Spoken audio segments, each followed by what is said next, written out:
Food business, അതായത് പത്തിരി ബിസിനസ്സിലൂടെ ഒരുപാട് കഷ്ടപ്പെട്ട് സ്ട്രഗിൾ ചെയ്ത് വിജയം കഴിച്ച ഒരു യുവ സംരംഭകനെയാണ് നമ്മൾ പരിചയപ്പെടാൻ പോകുന്നത്.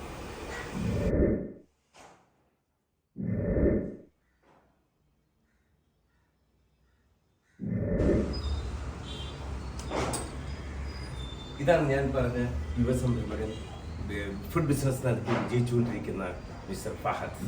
വളരെ ചെറുപ്പത്തിലെ തന്നെ പ്രീ ഡിഗ്രി വിദ്യാഭ്യാസം മുതൽ തന്നെ ബിസിനസ് രംഗത്ത് വരികയും ചെറുപ്പത്തിൽ തന്നെ ബിസിനസ്സിലൂടെ വളർന്ന് ഇപ്പോൾ നല്ലൊരു ലെവലിലേക്ക് എത്തിയിരിക്കുന്ന ആളാണ് മിസ്റ്റർ ഫഹദ്. ഇദ്ദേഹം ചെറുപ്പക്കാർക്ക് വളരെ നല്ലൊരു റോൾ മോഡൽ തന്നെയാണ്. അപ്പോൾ ഇദ്ദേഹത്തെയാണ് നമ്മളിന്ന് ഇന്റർവ്യൂ ചെയ്യാൻ പോകുന്നത്.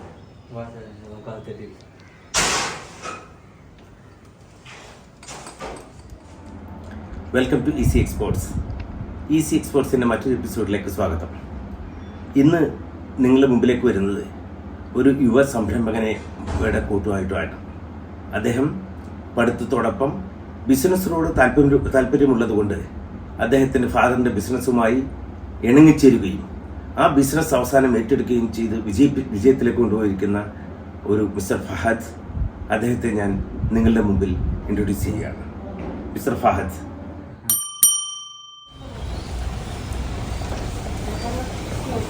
നമുക്ക് ഷോപ്പിലേക്ക് പോവാം. അപ്പൊ ഇങ്ങനെ ഈ കുഴച്ച് നീഡ് ചെയ്ത സാധനം ഈ ഹോപ്പറിലേക്ക് ഇടും അല്ലേ? Okay okay. ഹോപ്പറിലേക്ക് ഇട്ട് കഴിഞ്ഞിട്ട് അപ്പൊ മറ്റേ ചൂട് ആവേണ്ട സ്ഥലമൊക്കെ ഓൾറെഡി നിങ്ങൾ നേരത്തെ ചൂടാക്കും. Okay okay okay. അത് കഴിഞ്ഞിട്ട് ഇത് വീണ്ടും നിങ്ങൾ സ്റ്റാർട്ട് ചെയ്യും. Okay okay okay okay. Start ചെയ്ത് കഴിഞ്ഞാൽ രണ്ട് റോളറിന്റെ ഉള്ളിൽ കൂടെ ഇതൊരു ഷീറ്റ് ഫോമിൽ താഴത്തേക്ക് വരും അല്ലേ? Okay okay okay okay. താഴത്തേക്ക് വന്നു കഴിഞ്ഞാൽ ഇതിനെ ഒരു ഷീറ്റ് ഫോമിൽ വന്നിട്ട് അതിനെ വട്ടം കട്ട് ചെയ്യാനുള്ള ഒരു മോൾഡ് ഉണ്ട്. ആ മോൾഡിൽ ഇത് പ്രസ് ചെയ്ത് ഓക്കെ ഓക്കെ. ഈ മോൾഡ് പ്രസ്സായി കട്ട് ചെയ്ത് റൗണ്ട് ഷേപ്പിൽ കട്ട് ചെയ്ത് വരും. Oh very good very good. Okay. എന്നിട്ട് ഇതിനകത്ത് ബാലൻസ് വരുന്നത് വീണ്ടും കൺവെയറിൽ കൂടെ തന്നെ ഹോപ്പറിലേക്ക് വീണ്ടും വരുന്നുണ്ട്. അപ്പൊ വേസ്റ്റേജ് ഒട്ടും വരുന്നില്ല അപ്പൊ അല്ലേ? ലാസ്റ്റ് ഒരു കുറച്ച് മാവ് ബാക്കി വരുള്ളൂ. Okay okay okay. നമ്മൾ വീട്ടിൽ കൊണ്ടുപോയി നമ്മുടെ യൂസിനുള്ള നമുക്കത് എടുക്കാൻ മാവ്. അപ്പൊ പത്തിരി ഇങ്ങനെ വരുമ്പോ അതിനകത്ത് പത്തിരി ഒട്ടിപ്പിടിക്കാതിരിക്കാൻ വേണ്ടി നമ്മൾ ചെറിയൊരു പൊടിയുടെ സ്പ്രേ ചെയ്യുന്നുണ്ട് ഇതിനകത്ത് അല്ലേ? Okay okay. പൊടി സ്പ്രേ ചെയ്ത് പത്തിരി പിന്നെ കൺവെയറിൽ കൂടെ തിരിഞ്ഞു പോയി അടുത്ത കൺവെയർ മെറ്റൽ കൺവെയറിലേക്ക് വരും അല്ലേ? അത് ഹീറ്റാണ്, ഓവനാണ്. അപ്പൊ ആ കൺവെയർ ശരിക്കും ചൂടായിരിക്കാണ്. ചൂടാണ്. അപ്പൊ പത്തിരി ഇങ്ങനെ കൺവെയറിൽ കൂടെ വന്ന് അടുത്ത താഴെ മറ്റേ ഗ്യാസ് വെച്ചിട്ട് ബർണർ പോലെ ബെൽറ്റ് കൺവെയർ ചൂടായിക്കൊണ്ടിരിക്കുകയാണ്. Okay okay. അപ്പൊ അങ്ങനെ ചൂടായി കഴിയുമ്പോ പത്തിരിയുടെ ഒരു സൈഡ് ആദ്യം വേവും അല്ലേ? ഒരു സൈഡല്ല, രണ്ട് സൈഡ്. ഒരു സൈഡ് വേവുമ്പോ തന്നെ മറ്റേ സൈഡ് വേവുന്നുണ്ട്. നൈസ് ആയതുകൊണ്ട് വളരെ കനം കുറഞ്ഞുകൊണ്ട് ഈ ചൂട് കൊണ്ട് തന്നെ രണ്ട് സൈഡും ഏകദേശം ഒരുപോലെ വേവുന്നുണ്ട്. മേളില് ബർണറുണ്ട്, മേളില് ബർണറാണ് ഇരിക്കുന്നത്. Okay okay. അപ്പൊ ഇവിടെ വരുമ്പോ മുകളിലും ബർണറുണ്ട്. മോറും ബർണർ വരുമ്പോ ശരിക്കും പറഞ്ഞു കഴിഞ്ഞാല് അപ്പൊ താഴെ ആദ്യം ചൂടായിട്ട് തിരിച്ച് ഇവിടെ വന്ന് മുകളിൽ ബർണർ വരുമ്പോ ഇത് മുകൾ വശം കൂടി ചൂടായിട്ട് ശരിക്കും ഇത് പൊളച്ചു വരും അല്ലേ? ഓ ദാറ്റ് മീൻസ് ഇത് ഓക്കെ ആണെന്ന് അർത്ഥം. അപ്പോഴേക്കും അതിന്റെ ആ വേവ് പാകമായിട്ടോ കറക്റ്റ് ആണെന്ന് അർത്ഥം. കുമ്പള പോലെ ഇങ്ങനെ വരുമ്പോ അത് കഴിഞ്ഞാൽ വീണ്ടും അടുത്തൊരു കൺവെയറിലേക്ക് ചാടും. അത് ശരിക്കും കൂളിംഗ് കൺവെയറാണ്. ബൈ എയറിൽ ഇത് കൂളാവുന്ന കൺവെയറാണത് അല്ലേ? അതിന്റെ കൂളിംഗ് പോരാടുന്നിട്ട് നമ്മൾ ഇവിടെ വീണ്ടും ഫാൻ വെച്ച് കൂൾ ചെയ്യണം. Okay okay. അപ്പൊ അത് കൂളിംഗ് കഴിഞ്ഞ് തിരിച്ച് ചാടി കഴിഞ്ഞാൽ വീണ്ടും ഒരു എക്സ്ട്രാ എയർ വെച്ചിട്ട് നിങ്ങൾ കൂൾ ചെയ്യുന്നുണ്ട്. രണ്ട് എക്സോസ്റ്റ് ഫാൻ വെച്ചിട്ട് നമ്മൾ വീണ്ടും കൂൾ ചെയ്യും. Okay okay okay okay. Cool ചെയ്തിട്ട് വീണ്ടും അതിനെ വീണ്ടും 2-3 കൺവെയറിൽ കൂടെ ഓടിക്കുകയാണ് ഇത് ഓട്ടോമാറ്റിക് നാച്ചുറൽ കൂളിംഗ് കിട്ടാനായിട്ട്. Very good very good. അപ്പൊ ഇത് ഓപ്പറേറ്റ് ചെയ്യാനും ഒക്കെ ഇവിടെ എക്സ്പെർട്ട് ഉള്ള ആൾക്കാരുണ്ട് അല്ലേ? അവരെ നിങ്ങൾ കൃത്യമായിട്ട് ഈ FSSAIയുടെ നോംസും കാര്യങ്ങളൊക്കെ പഠിപ്പിച്ചു കൊടുത്തിട്ടുണ്ട് അല്ലേ? എല്ലാ ആളുകളും വളരെ സിസ്റ്റമാറ്റിക് ആയിട്ട് തന്നെയാണ് ഈ പ്ലാന്റ് ഓടുന്നത്. എന്തായാലും ചെറിയ യൂണിറ്റ് ആണെങ്കിലും വളരെ സിസ്റ്റമാറ്റിക് ആയിട്ട് ഓടിയാൽ മാത്രമേ ഒരു ഫുഡ് ഇൻഡസ്ട്രിക്ക് പിടിച്ചു നിർത്താൻ പറ്റുള്ളൂ എന്നുള്ളതിൻ്റെ ഉത്തമ ഉദാഹരണമാണ് നിങ്ങളുടെ ഈ ഉയർച്ച എന്ന് എനിക്ക് തോന്നുന്നു. പലപ്പോഴും ഇവിടെ ബയേഴ്സ് അല്ലെങ്കിൽ ബയേഴ്സ് വന്ന് ക്യൂ നിൽക്കുന്നത് ഞാൻ കണ്ടിട്ടുണ്ട് നിങ്ങളുടെ കടയുടെ മുമ്പിൽ. സീസൺ ടൈം വരുമ്പോഴാണ് നമുക്ക് ബുദ്ധിമുട്ട് വരുന്നത്. സീസൺ ടൈമിൽ നമുക്ക് കൊടുക്കാൻ ഇത്തിരി ബുദ്ധിമുട്ടായിരിക്കും, തിരക്കായിരിക്കും. നമുക്ക് അവിടെ വേറെ ചെറിയ യൂണിറ്റ് ഇട്ടിട്ട് നമ്മൾ അവിടെ നിന്ന് പ്രൊഡക്ഷൻ ചെയ്ത് ഇങ്ങോട്ട് കൊണ്ടുവരും. അങ്ങനെയാണ് നമ്മൾ സീസൺ ടൈമിൽ പോകുന്നത്. അപ്പൊ ഇങ്ങനെ കൂളായിട്ട് വരുന്ന ഈ പത്തിരി ഇവിടെ വന്നിട്ട് കൃത്യമായിട്ട് അത് മാനുവലായിട്ട് അടുക്കി പറക്കി വെക്കും. അതിനകത്ത് എന്തെങ്കിലും ചെറിയ ഡിഫക്റ്റ് ഉള്ളതൊക്കെ മാറ്റി വെക്കും. എന്നിട്ട് അത് 20 എണ്ണത്തിന്റെ പാക്കറ്റ് അല്ലെങ്കിൽ 50 എണ്ണത്തിന്റെ പാക്കറ്റ് അല്ലെങ്കിൽ 20യുടെ പാക്കറ്റാണ് അധികവും. ഈ പാക്കറ്റ് പാക്ക് ചെയ്തിട്ട് അത് സീൽ ചെയ്ത് ബയേഴ്സിന് കൊടുക്കും. ഫുഡ് ഇൻഡസ്ട്രി എന്ന് പറയുമ്പോൾ നൈസ് പത്തിരി, ഇടിയപ്പം, പൊറോട്ട, ഇഡ്ഡലി, ഇങ്ങനെയുള്ള ചപ്പാത്തി, ഇങ്ങനെയുള്ള സാധാരണക്കാർക്ക് വീട്ടാവശ്യങ്ങൾക്ക് ആവശ്യമുള്ള സാധനങ്ങൾ റെഡി ടു ഈറ്റായി പ്രിപ്പയർ ചെയ്തിട്ട് കൗണ്ടർ വഴി എത്തിക്കുക എന്നുള്ളതാണ് അദ്ദേഹം ചെയ്തുകൊണ്ടിരിക്കുന്നത്. എന്തായാലും നിലവിൽ ബിസിനസ്സിലേക്ക് വരുവാനും ബിസിനസ് രംഗത്ത് ശോഭിക്കുവാനും താല്പര്യമുള്ളവർക്ക് അതും കുറഞ്ഞ മുതൽ മുടക്കിൽ ചെയ്യാൻ പറ്റുന്ന ഒരു ബിസിനസ് അദ്ദേഹം മുഖേന നമുക്ക് ചോദിച്ച് മനസ്സിലാക്കാം. മിസ്റ്റർ ഫഹദ്, താങ്കൾ എങ്ങനെയാണ് ഈ ബിസിനസ്സിലേക്ക് കടന്നു വന്നത്?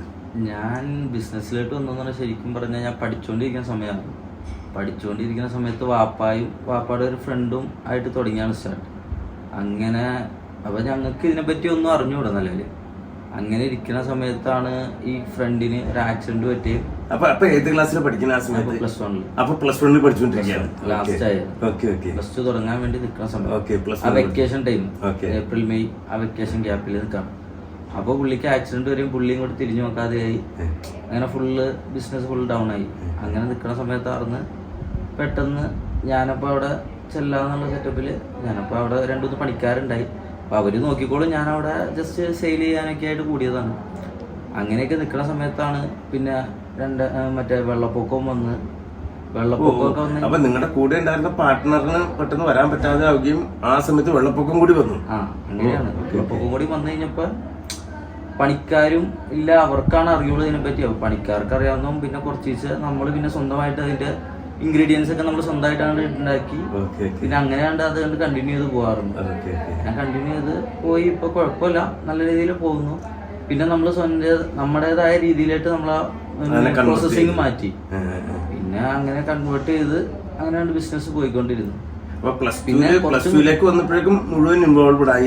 കഴിഞ്ഞപ്പോട്ടും കൊറോണ പ്ലസ് 2 കഴിഞ്ഞ് കഴിഞ്ഞപ്പോ വെള്ളപ്പൊക്കം വന്ന് ഫുള്ള് ഇതിൽ ഇൻവോൾവ് ആയി. അത് കഴിഞ്ഞ് കൊറോണ വന്നു കഴിഞ്ഞപ്പോ പണിക്കാര് നാട്ടിൽ പോയവർക്കാർക്ക് തിരിച്ചു വരാറായി. ഫുള്ളായിട്ട് ഇതിന്റെ ഉള്ളിൽ. അപ്പൊ ആ സമയത്ത് ശരിക്കും ഫുഡ് ഇൻഡസ്ട്രീസ് മാത്രമേ പ്രവർത്തിക്കുന്നുള്ളൂ. അതന്നെ.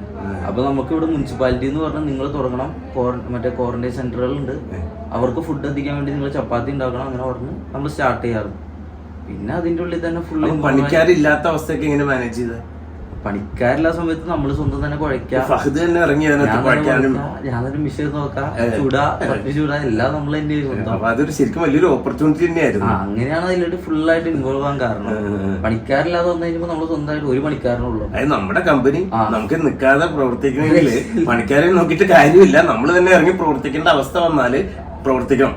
ആ സമയത്താണ് ഈ വാപ്പായാണ് ആ കടയിൽ കുറെ ബിസിനസ്സുകൾ ചെയ്തിട്ട് ഇങ്ങനെ നിൽക്കാണ്, എല്ലാം നിർത്തി നിൽക്കാണ്. ഇത് ഇനി നിർത്താൻ പറ്റില്ലാന്നുള്ള രീതിയിൽ ഞാൻ അങ്ങോട്ട് ഇറങ്ങി ആ ബിസിനസ് തന്നെയാണ് കണ്ടിന്യൂ ചെയ്തത്. ഇപ്പൊ ആ ബിസിനസ് തന്നെയാണ് ഞാൻ നല്ല രീതിയിൽ പോകുന്നു. ഇപ്പൊ എത്ര നാളായി ഇപ്പൊ അത് കണ്ടിന്യൂ ചെയ്തിട്ട്? 4 വർഷം 5 വർഷം നിങ്ങൾ ഓരോ വർഷവും സ്റ്റെപ്പ് ബൈ സ്റ്റെപ്പായിട്ട് വരുന്നുണ്ട് അല്ലേ? അത്യാവശ്യം നല്ല ബിസിനസ് നടക്കുന്നുണ്ട്.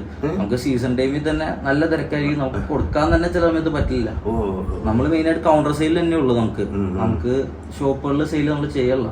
നിങ്ങൾ ഈ ഫുഡ് ഇത് തുടങ്ങുമ്പോൾ നൈസ് പത്രിയും അല്ലെങ്കിൽ ഇടിയപ്പം ഇതൊക്കെ ചെയ്യുമ്പോൾ നിങ്ങൾ ഈ റോ മെറ്റീരിയല് ഇതിനു വേണ്ടിയിട്ട് സ്പെഷ്യലായിട്ട് നോക്കിയിട്ടാണോ വാങ്ങുന്നത്? അത് നമ്മൾ സ്പെഷ്യലായിട്ട് ഒരു അരി വരുന്നുണ്ട്. അപ്പൊ അത് നമ്മളൊരു സ്ഥലത്ത് തന്നെ പൊടിപ്പിച്ച് അവര് ആ അരി തന്നെയാണ് നമ്മൾ യൂസ് ചെയ്യുന്നത്. നിങ്ങളുടെ നോട്ടത്തിൽ തന്നെ അത് പൊടിപ്പിച്ച് റെഡിയാക്കി കൊണ്ടുവരണം. എന്നാലാണ് ഈ പ്രോഡക്റ്റിന്റെ ക്വാളിറ്റി നമ്മൾ അതിന്റെ അടുക്ക് വെള്ളപ്പൊക്കം വന്ന സമയത്ത് നമുക്ക് പൊടി കിട്ടാനും അരി കിട്ടാനും ഉണ്ടായില്ല. ആ സമയത്ത് നമ്മൾ കുറേ പൊടികൾ ട്രൈ ചെയ്തു, പക്ഷെ ഒന്നും സക്സസ് ആയില്ല. അവസാനം ഇത് തന്നെ വന്നു കഴിഞ്ഞപ്പോഴാണ് നമുക്ക് വീണ്ടും ആ സെറ്റപ്പിലായിട്ട് പത്തിരി വന്നു. പിന്നെ ഞങ്ങൾ ആ പൊടി മാറ്റുള്ള. ആ റേറ്റ് കൂടുതലാണ് പൊടിക്ക്, പക്ഷെ ഞങ്ങൾ ആ പൊടി തന്നെയാണ് യൂസ് ചെയ്യുന്നത്. ഈ രാവിലെയൊക്കെ ഇപ്പൊ നിങ്ങളെപ്പോലെ ഒരു ചെറുപ്പക്കാര്, പ്രത്യേകിച്ച് കല്യാണം പോലും കഴിഞ്ഞിട്ടില്ല, നിങ്ങളെപ്പോലെ ചെറുപ്പക്കാര് സാധാരണ ബിസിനസ്സിൽ ഫുൾ പഠിത്തത്തോടൊപ്പം തന്നെ ബിസിനസ് കൊണ്ടുപോകാന്ന് പറഞ്ഞാൽ അത്ര എളുപ്പമുള്ള കാര്യമൊന്നുമില്ല. രാവിലെയൊക്കെ എത്ര മണിക്ക് വരും അപ്പൊ കണ്ടില്ല? കാരണം നിങ്ങളുടെ പ്രോഡക്റ്റ് ഒക്കെ രാവിലെ 8 മണിക്ക് മുമ്പ് തന്നെ അല്ലെങ്കിൽ 7 മണിക്ക് തന്നെ സെയിൽ കൗണ്ടർ തുടങ്ങേണ്ട സമയമാണ്. ഇവിടെ എന്ന് പറഞ്ഞാൽ വാപ്പ കാലത്ത് തന്നെ സുബൈക്ക് എണിപ്പിക്കും. അപ്പൊ എന്തായാലും സുബൈ കഴിഞ്ഞിട്ട് പിന്നെ ഉറങ്ങാൻ സമ്മതിക്കില്ല. ഒരു 4:30-5 മണിക്ക്. അപ്പൊ അത് കഴിഞ്ഞ് നേരെ പള്ളിയിൽ പോകും. ഇവിടുന്ന് നേരെ കുളിച്ച് റെഡി ആയി നേരെ കടയിൽ പോകും. കടയിൽ പോയി കഴിഞ്ഞിട്ട് അവിടെ തൊട്ടടുത്ത് തന്നെ പള്ളി ഉണ്ടല്ലോ, അപ്പൊ അവിടെ സുബഹി നമസ്കരിക്കാൻ ഭാഗത്തിന് നമ്മൾ പോകും. അത് കഴിഞ്ഞ് എന്തായാലും നമ്മളൊരു 6 മണിയാകുമ്പോൾ സാധനങ്ങൾ റെഡി ആവണം. 4:30 ആകുമ്പോൾ പണിക്കാരെ വിളിച്ച് എണീപ്പിച്ച് ഒരു 5 മണിയാകുമ്പോൾ ഞാൻ എത്തി. പിന്നെ ഞങ്ങളപ്പോ ഒന്നിച്ച് പണത് അത് ഒരു 6 മണിയാകുമ്പോൾ സാധനം റെഡി ആവും. അങ്ങനെയായിരുന്നു. 8 മണിയാകുമ്പോൾ കഴിയണം, 8 മണിയാകുമ്പോൾ പ്രൊഡക്ഷൻ കഴിക്കണം. എന്നാലാണ് 8:30 9 മണിക്ക് കോളേജിൽ ഒരു 8 മണിയാകുമ്പോൾ കളയാൻ പറ്റില്ല. തിരക്കുള്ള ദിവസമാണെങ്കിൽ കുറച്ച് നേരത്തെയാവും, 4 മണിക്കാവും. അങ്ങനെ ചെയ്യും. പിന്നെ ഞായറാഴ്ചകളിലാണ് കൂടുതൽ തിരക്ക് തന്നെ. അപ്പോഴാവുമ്പോൾ 4 മണിക്ക് ഓൾറെഡി ഓപ്പൺ ചെയ്യും. അപ്പൊ ഒരു 5 മണി 5:30 ആകുമ്പോൾ സാധനം റെഡി ആയി തുടങ്ങും. അപ്പൊ ഒരു 7 മണിയാകുമ്പോഴും തിരക്കിന്റെ ടൈം ആകുമ്പോഴും നമുക്ക് സാധനം കൊടുക്കാനുള്ള സാധനം ആക്കാൻ പറ്റും. അപ്പൊ കോളേജിൽ പോയിട്ട് തിരിച്ച് വൈകുന്നേരം വന്നിട്ട് വീണ്ടും കടയിൽ. അപ്പൊ നിങ്ങക്ക് ഈ ബിസിനസിനോട് ശരിക്കും നല്ലൊരു ഭയങ്കര ഒരു താല്പര്യം ഉണ്ട് അല്ലെ? അല്ലെങ്കിൽ അങ്ങനെ ഫുഡിനോട് പണ്ടേ താല്പര്യം ഉണ്ട്. ഫീൽഡ് എന്ന് പറഞ്ഞാൽ നമുക്ക് സുഖമായിട്ട് നല്ല രസത്തോടുകൂടി ചെയ്യാൻ പറ്റിയ, ഹൈജീനോട് ചെയ്യുകയാണെങ്കിൽ നമുക്ക് നല്ല രസത്തോടുകൂടി അതിൻ്റെ ഉള്ളിൽ തന്നെ നമുക്ക് ഇൻവോൾവ് ആയിട്ട് ചെയ്യാൻ പറ്റിയ പരിപാടിയാണ് ഫുഡിന്റെ. ഫുഡിന്റെ ഏത് മേഖലയിലും നമുക്ക് സക്സസ് ആവാൻ ഭയങ്കര എളുപ്പമാണ്. നമുക്ക് അതിനോട് ഒരു പാഷൻ ഉണ്ടെങ്കിൽ നമുക്ക് സ്വന്തമായിട്ട് തന്നെ അതിൻ്റെ അത് ഇൻഗ്രീഡിയൻസ് ചെയ്ത് നമുക്ക് സ്വന്തമായിട്ട് തന്നെ നല്ല പ്രൊഡക്റ്റ് കസ്റ്റമറിന് കൊടുക്കുകയാണെങ്കിൽ നമ്മുടെ അടുത്ത് തന്നെ എന്തായാലും. തീർച്ചയായിട്ടും. അപ്പൊ നിങ്ങൾ പറഞ്ഞതനുസരിച്ച് ശരിക്കും നല്ല ഡെഡിക്കേഷനോട് കൂടി നല്ല റെസിപ്പി, നല്ല റോ മെറ്റീരിയൽ ഒക്കെ വെച്ചിട്ട് നമ്മൾ വളരെ സൂക്ഷിച്ച് പ്ലാന്റ് ചെയ്ത് പ്രോഡക്റ്റ് ഉണ്ടാക്കി കഴിഞ്ഞാൽ അതിന് ബയേഴ്സ് ഉണ്ടാവുന്ന കാര്യത്തിൽ സംശയമൊന്നുമില്ല. ഒരുപാട് സ്ഥലങ്ങളിൽ ആളുകൾ ഇത് കുറെ നടത്തിയിട്ട് നിർത്തിപ്പോണ കേസ് കണ്ടിട്ടുണ്ട്. പക്ഷെ നിങ്ങളെ സംബന്ധിച്ച് എനിക്ക് തോന്നുന്നു ഓരോ വർഷവും നിങ്ങൾക്ക് നല്ലൊരു ബിസിനസ് ഇംപ്രൂവ്മെന്റ് ആണ് ഉണ്ടായിട്ടുള്ളത്. അതിനകത്ത് വാപ്പാക്കൊരു പോളിസി ഉണ്ട്, എന്ത് ചെയ്താലും ഇന്നത്തെ പത്തിന് നാളെ കൊടുക്കാൻ പാടില്ല, നാളെ കാലത്താലും കൊടുക്കില്ല. ഇന്ന് വൈകിട്ട് അടിച്ചാലും നാളെ കാലത്ത് കൊടുക്കാം. അതായത് അന്നന്ന് പ്രൊഡ്യൂസ് ചെയ്യുന്നത് അന്നന്ന് വിറ്റ് തീർത്തിരിക്കും. തീർന്നില്ലെങ്കിൽ അത് വീട്ടിലേക്ക് കൊടുക്കാം. ഓക്കെ, അതായത് നിങ്ങൾ വച്ചുകൊണ്ടിരിക്കുന്ന പരിപാടി ഇല്ല. ഇന്ന് തീർന്ന ഇന്നത്തെ പ്രൊഡക്ഷൻ ഇന്ന് തന്നെ തീർക്കും. ഒരു 10 മണി ഇത്തിരി സാധനം ഉണ്ടെങ്കിൽ ഒരു 10 മണി വരെ അവിടെ ഇരിക്കും ഷോപ്പിൽ, തീരുന്ന വരെ 10 മണി വരെ ഇരിക്കും. അപ്പൊ ഈ ബിസിനസിനോടൊപ്പം തന്നെ പ്രീ ഡിഗ്രി കഴിഞ്ഞു, അതിനുശേഷം ബികോം കഴിഞ്ഞു, ഇപ്പൊ MBA കൂടി കഴിഞ്ഞു. MBA ഇപ്പൊ നിങ്ങൾ അക്കൗണ്ട് ബാക്ക്ഗ്രൗണ്ട് ഉള്ളതായതുകൊണ്ട് ആ സ്ഥാപനത്തിലെ അക്കൗണ്ട്സും കംപ്ലീറ്റും അത് തന്നെയാണ് നോക്കണത്. ഓക്കെ. അപ്പൊ അക്കൗണ്ട്സ് നോക്കുമ്പോൾ ശരിക്കും നിങ്ങൾക്ക് ഓരോ വർഷവും നല്ലൊരു ടേൺ ഓവർ ഇംപ്രൂവ്മെന്റ് ഇൻക്രീസ് ഉണ്ട്. നമുക്ക് പണ്ടത്തേക്കാൾ സെയിലിനൊക്കെ വ്യത്യാസമുണ്ട്. Very good. നല്ല വ്യത്യാസമുണ്ട് അല്ലെ? അത്യാവശ്യം നല്ല പ്രോഫിറ്റും ഉള്ള ബിസിനസ് തന്നെയാണ്. പ്രോഫിറ്റും ഉണ്ട്. നമുക്ക് അതിന്റെ ഉള്ളിൽ തന്നെ നിൽക്കുകയാണെങ്കിൽ നമുക്ക് പ്രോഫിറ്റ് ഉണ്ട്. നമ്മൾ ക്വാളിറ്റിയിൽ കോംപ്രമൈസ് ചെയ്യാതെ വളരെ സൂക്ഷിച്ച് നിന്ന് കഴിഞ്ഞാൽ പ്രോഫിറ്റും കിട്ടും, ബിസിനസ് മുന്നോട്ട് പോകാൻ. ഇപ്പൊ ഇവിടെ ഒരുപാട് ചെറുപ്പക്കാര് ശരിക്കും ബിസിനസ് രംഗത്തേക്ക് വരാനായിട്ട് താല്പര്യം പ്രകടിപ്പിക്കുന്നുണ്ട്, പ്രത്യേകിച്ച് ഫുഡ്. കാരണം ഫുഡ് ഇൻഡസ്ട്രി എന്ന് പറയുന്നത് നിൽക്കൂലാത്തൊരു ഇൻഡസ്ട്രിയാണ്. ഏത് തരത്തിലുണ്ട് അവരോട് എന്താ ഇതിന് പറയാനുള്ളത്? ഫുഡ് ഇൻഡസ്ട്രി എന്ന് പറഞ്ഞാൽ നമുക്ക് ഒരിക്കലും നിർത്താൻ പറ്റാത്ത ഇൻഡസ്ട്രി. നമുക്ക് ഫുഡിന്റെ മേഖലയിൽ ഒരിക്കലും നമുക്ക് തോക്കേണ്ട കാര്യം വരില്ല. നമുക്ക് നല്ല ഫുഡ് കസ്റ്റമറിലേക്ക് എത്തിക്കാൻ പറ്റുകയാണെങ്കിൽ 100% നമുക്ക് സക്സസ് ആവാൻ പറ്റും. ഫുഡിന്റെ കാര്യം എന്ന് പറഞ്ഞാൽ അങ്ങനെയാണ്. നമുക്ക് ഫുഡ് കസ്റ്റമറിന് ടേസ്റ്റ് എത്താം. ഫുഡ് നമുക്ക് ഒരിക്കലും നിർത്താനും പറ്റില്ലല്ലോ. കസ്റ്റമേഴ്സിന് എന്തായാലും ആവശ്യമുള്ള സാധനം എന്നായാലും. അപ്പം നമ്മളത് ഹൈജീനും നല്ല വൃത്തിക്കും നമ്മൾ സാധനം ക്വാളിറ്റി അവർ തന്നെ പ്രൈസിനുള്ള ക്വാളിറ്റിക്ക് നമ്മൾ സാധനം എത്തിക്കാൻ കൊടുക്കുകയാണെങ്കിൽ അവർ നമ്മുടെ അടുത്ത് നിന്ന് തന്നെ വാങ്ങുള്ളൂ. പിന്നെ വേറെ എവിടെയും പോകില്ല. അവർക്ക് കസ്റ്റമേഴ്സിന് ഒരു ഉറപ്പുണ്ടാവുക നമ്മുടെ അടുത്ത് ഹൈജീനാണ്, നമ്മുടെ സേഫാണ് ഫുഡ്, നമ്മുടെ കയ്യിൽ വെറുതെ മറ്റേ പ്രിസർവേറ്റീവ്സ് ഒന്നും ചേർക്കല്ല. അങ്ങനെയൊക്കെ ഉണ്ടെങ്കിൽ നമ്മുടെ അടുത്ത് തന്നെ വരുള്ളൂ കസ്റ്റമർ. നമ്മൾ അതനുസരിച്ച് ഹൈജീനായിട്ട് സാധനം കൊടുക്കാൻ നോക്കാം. അതാണ് എനിക്ക് പറയാനുള്ളത്. പുതിയതായിട്ട് ഫുഡ് ബിസിനസ് രംഗത്തേക്ക് വരുന്ന ആൾക്കാർക്ക് ശരിക്കും നമുക്ക് സപ്പോർട്ട് ചെയ്യാൻ പറ്റും അല്ലേ? ഇത് ചെയ്യണം, മറ്റുള്ളൊരു മേഖലയിൽ കടന്നു വരട്ടെ എന്ന് തന്നെയല്ലേ നിങ്ങളുടെ ആഗ്രഹം? 100%. നമുക്ക് കോമ്പറ്റീറ്റേഴ്സ് ഉണ്ടെങ്കിൽ തന്നെയാണ് നമുക്ക് ഇതിലൊരു മെച്ചമുള്ളൂ. എന്ന് പറഞ്ഞാൽ നമുക്ക് നല്ല സാധനങ്ങൾ കൊടുക്കാൻ പറ്റില്ല. എന്നാലാണ് നമ്മൾ ഇതിൽ നിന്ന് എന്തെങ്കിലും മുൻപോട്ട് നോക്കുള്ളൂ. അല്ലെങ്കിൽ നമ്മൾ ഈ നിൽക്കുന്നിടത്ത് നിൽക്കും. നമുക്ക് കോമ്പറ്റീറ്റേഴ്സ് ഉണ്ടെങ്കിൽ നമുക്ക് ഇനിയും ഇതിൻ്റെ ഉള്ള എന്തെങ്കിലുമൊക്കെ കൊണ്ടുവരാൻ നോക്കും. നമ്മൾ ഫസ്റ്റ് സ്റ്റാർട്ടിങ്ങിൽ ആകെ 10 രൂപ മാത്രമേ ചെയ്യേണ്ടാവുള്ളൂ. ഇപ്പൊ എല്ലാ ഐറ്റമായി പത്തിരി, ചപ്പാത്തി, ഇടിയപ്പം എല്ലാ ഐറ്റവും നമ്മൾ തന്നെ പ്രൊഡ്യൂസ് ചെയ്യാൻ തുടങ്ങി. പൊറോട്ട, അങ്ങനെ എല്ലാം നമ്മൾ തന്നെ ഇപ്പൊ ചെയ്യും. എത്ര പണിക്കാരുണ്ട് നിങ്ങൾക്ക് അവിടെ? ഇപ്പൊ 5 മണിക്കാർ. 5 മണിക്കാർ സ്ഥിരമായിട്ട് ഇന്ന് രാവിലെ തൊട്ട് വൈകുന്നേരം വരെ വർക്ക് ചെയ്യുന്നുണ്ട്. ഏകദേശം ഒരു അപ്രോക്സിമേറ്റ് എത്ര രൂപ മുടക്കിയാൽ ഇതുപോലത്തെ ഒരു ചെറിയ ഇൻഡസ്ട്രി തുടങ്ങാൻ പറ്റുന്നത്? ഫസ്റ്റ് ഇൻഡസ്ട്രി തുടങ്ങാൻ നമുക്കൊരു കുറച്ച് മുടക്കുണ്ട് എന്ന് പറഞ്ഞ ഒരു 7 lakhs വരെ 10 ലക്ഷത്തിൽ താഴെ മതി തുടങ്ങാം. പക്ഷെ അത് 10 ലക്ഷത്തിൽ മുടക്കി മിഷൻ വാങ്ങുന്നതിലല്ല അവിടെ കാര്യം. ഒരു ഫുഡ് ഇൻഡസ്ട്രി ആകുമ്പോൾ നമ്മൾ ഇൻവോൾവ് ആയി അതിന്റെ ഇൻവെന്ററി മുതൽ സെയിൽസ് വരെ വളരെ കൃത്യമായ കണക്കോട് കൂടി മുന്നോട്ട് പോയാൽ മാത്രമേ ഇതിനെ വിജയിപ്പിച്ചെടുക്കാൻ സാധിക്കുള്ളൂ. അതിന്റെ പിന്നിൽ ഒരുപാട് ഹാർഡ് വർക്ക് ഉണ്ടല്ലേ. അതാണ് കടയിൽ ഒരാളെ ഏൽപ്പിച്ചിട്ട് പോയി കഴിഞ്ഞാൽ എല്ലാം ശരിയാവണമെന്നില്ല. നമ്മളവിടെ ചെന്ന് നോക്കിയാൽ മാത്രമാണ് അതില്, അല്ലെങ്കിൽ അവര് പെട്ടെന്ന് പണിയെടുക്കാൻ. കാരണം ഇതിന്റെ ഇപ്പൊ മെഷീനിൽ തന്നെയാണല്ലോ നമുക്ക് ചൂട് അഡ്ജസ്റ്റ് ചെയ്യാം, അതിന്റെ ഹീറ്റ് അഡ്ജസ്റ്റ് ചെയ്യാം, സ്പീഡ് അഡ്ജസ്റ്റ് ചെയ്യാം. നമ്മളവിടെ ഇല്ലെങ്കിൽ പണിക്കാർക്ക് പെട്ടെന്ന് തീർക്കാൻ വേണ്ടി സ്പീഡൊക്കെ പോയിട്ട് പെട്ടെന്ന് കുറച്ച് വേവാണ്ട് വരും. ഒക്കെയാണ് ഇതിനുള്ള റിസ്കുകൾ പിന്നുള്ളത്. അത് നമ്മൾ കറക്റ്റായിട്ട് നോക്കി നമ്മുടെ ടൈമിങ് എല്ലാത്തിനും ക്വാണ്ടിറ്റി ഉണ്ട്, കറക്റ്റ് മെഷർ ചെയ്ത് ക്വാണ്ടിറ്റി കൊടുത്തേക്കാണ്. ആ ക്വാണ്ടിറ്റി തന്നെ അവർ പ്രിപ്പയർ ചെയ്യുകയാണെങ്കിൽ ഓക്കെയാണ് സാധനം. നമ്മൾ ചെന്ന ചില ദിവസങ്ങളിൽ നമ്മൾ ചെക്ക് ചെയ്യും അവർ വയ്ക്കുന്നത് കറക്റ്റാണോ. ഇപ്പൊ ഞാൻ ഫുള്ളായിട്ട് അവിടെ ഇല്ലെങ്കിലും ഞാൻ എല്ലാ ദിവസവും അവിടെ പോകും, കാലത്ത് തന്നെ അവിടെ തന്നെ ഉണ്ടാവും ഫുള്ളായിട്ട്. ഇപ്പൊ ഞാൻ പ്രോസസ്സിൽ നിൽക്കില്ല, കാരണം ഇപ്പൊ സ്റ്റാഫ് ഉണ്ട്. ഇപ്പൊ ഞാൻ ഉണ്ടാക്കാൻ നിൽക്കില്ല, എന്നാലും ഞാൻ അവിടെ കാലത്ത് തന്നെ 5 മണി 5:30 ആകുമ്പോൾ എന്തായാലും ഞാൻ ഷോപ്പിൽ തന്നെ ഉണ്ടാവും. ഒരു 9 മണി വരെ ഞാൻ ഷോപ്പിൽ ഉണ്ടാവും. അതുവരെ ഞാൻ അവിടെ പ്രൊഡക്ഷൻ ഫുള്ള് കഴിഞ്ഞ് കഴിയുമ്പോൾ അവിടെ ഒരു ഉണ്ട് ഇപ്പൊ നമുക്ക് സെയിൽസിന്. അപ്പോൾ നമ്മൾ അവിടെ ഇരിക്കും. അത് കഴിഞ്ഞ് വൈകുന്നേരം വീണ്ടും പ്രൊഡക്ഷൻ ആകുമ്പോൾ ഞാൻ അവിടെ വീണ്ടും എത്തും. പ്രൊഡക്ഷന്റെ സമയത്ത് ഞാൻ തന്നെ ഉണ്ടാവും. ഭാവിയിൽ നിങ്ങൾക്ക് ഈ ഫുഡ് ഇൻഡസ്ട്രിയുടെ നിങ്ങളുടെ വിഷനും മിഷനും ഒക്കെ ഉണ്ടല്ലോ, ഈ എങ്ങനെയുള്ള ഒരു കമ്പനി അല്ലെങ്കിൽ നിങ്ങളുടെ ഫോർകാസ്റ്റിംഗ് എങ്ങനെയാ ഈ കമ്പനി? എനിക്കിത് വലുതാക്കണമെന്നുണ്ട്, നല്ല ബ്രാൻഡ് ചെയ്ത് നല്ലൊരു രസത്തില്. എന്ന് പറഞ്ഞാൽ നമുക്കൊരു കുറച്ച് ഓരോ ഏരിയകളിലും തൊട്ടടുത്ത ഏരിയകളിലും കുറച്ചുകൂടെ ഓട്ടോമൈസേഷൻ നടത്തി ഒരു എക്സ്പോർട്ട് ലെവലിലേക്കും ഒക്കെ പോകണം അതിനുള്ള പദ്ധതികൾ നടക്കുന്നുണ്ടല്ലേ, ആലോചിക്കുന്നുണ്ടല്ലേ? ഒരു ഷോപ്പ് വേറെ ഇട്ടിട്ടുണ്ട് സെയിൽസിന്. അതേപോലെ നമുക്കൊരു ഷോപ്പ് മെയിനും 5-6 സെയിൽസും അങ്ങനെയായിട്ട് ചെയ്യാൻ നല്ല താല്പര്യമുണ്ട്. നമ്മള് ചെയ്യാൻ നോക്കുന്നുണ്ട്. അതൊക്കെ ഞാനിപ്പോ അതിലായിട്ടുള്ള കാര്യങ്ങൾ നോക്കാം. അതിപ്പോ MBA കഴിഞ്ഞാണല്ലോ.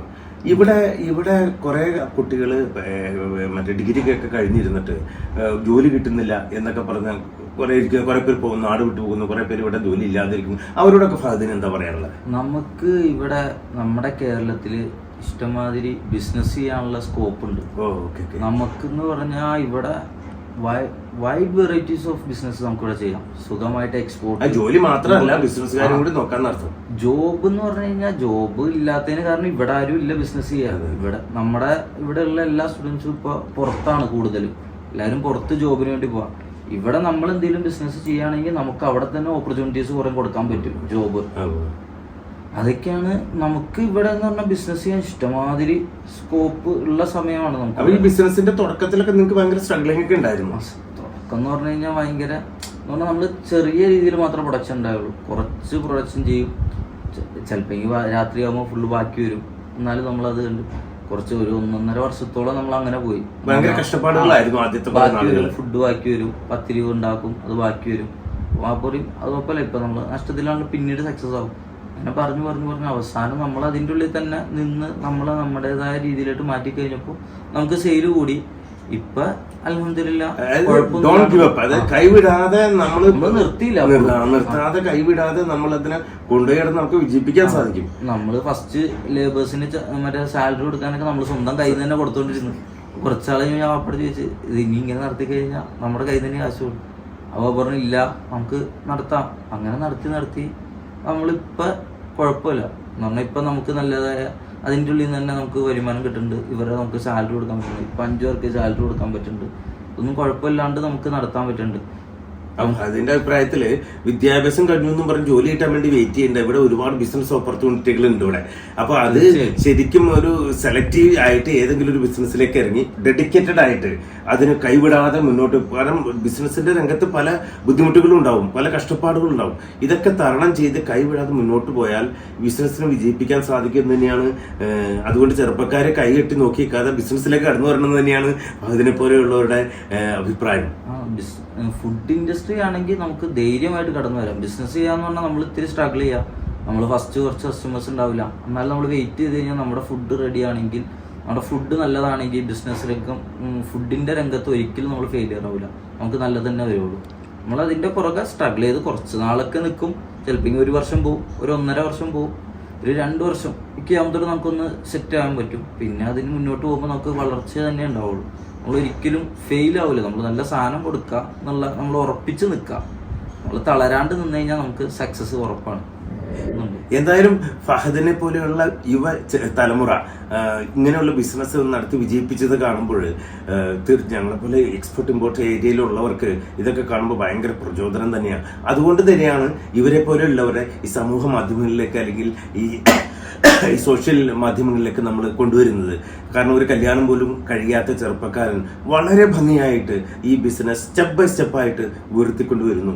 അപ്പോൾ ഇതിന്ന് മനസ്സിലാക്കേണ്ടത്, പുതിയതായിട്ട് ഈ ബിസിനസ്സിലേക്ക് വരുന്ന ഏത് ചെറുപ്പക്കാരായാലും ആരായാലും ഒരുപാട് കാര്യങ്ങൾ വളരെ കൃത്യനിഷ്ഠയോടുകൂടി അതിനകത്ത് ഇൻവോൾവ് ചെയ്ത് കൃത്യമായിട്ട് അത് ഫോളോ ചെയ്ത് പോവുകയാണെങ്കിൽ ഇതുപോലുള്ള ഫുഡ് ബിസിനസ് പ്രത്യേകിച്ച് ഉയരങ്ങളിലേക്ക് എത്തിക്കാൻ സാധിക്കും എന്ന് തന്നെയാണ് നമുക്ക് ഈ ഫഹദിൽ നിന്ന് മനസ്സിലാവുന്നത്.